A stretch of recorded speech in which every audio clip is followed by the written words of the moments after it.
Hello.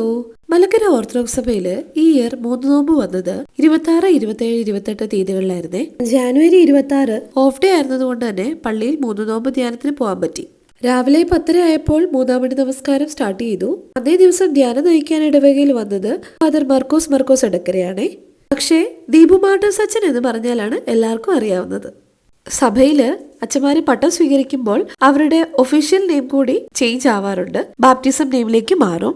Ephraim ഇപ്പോൾ നല്ല കുരുത്തക്കേണ്ട പ്രായമായതുകൊണ്ട് തന്നെ പള്ളിയിലെ സീറ്റ് എപ്പോഴും പുറത്തെ സ്റ്റെപ്പായിരിക്കും. പള്ളിയിലെ അങ്കിൾമാരും യൂത്തിലെ കുറച്ച് പിള്ളേരും എല്ലാവരും ചേർന്ന് ഉച്ചഭക്ഷണത്തിനുള്ള കാര്യങ്ങൾ റെഡിയാക്കുന്നുണ്ട്. അല്ലെങ്കിലും പള്ളിയിലെ കഞ്ഞി പയർ എന്നും ഒരു വികാരം തന്നെയാണ്. ധ്യാനപ്രസംഗത്തിന് ശേഷം 6-ാം മണി നമസ്കാരവും 40 കുമ്പിടിയിലും ഉണ്ട്. ശേഷം എല്ലാവരും കൈമുത്തി ഇറങ്ങി വർത്താനമൊക്കെ പറഞ്ഞ് കഞ്ഞിയൊക്കെ കുടിച്ച് പയ്യെ ഇരിക്കുമായിരുന്നു. എഫ്രൈമിനും പള്ളിയിലെ കഞ്ഞി വലിയ ഇഷ്ടമാണേ.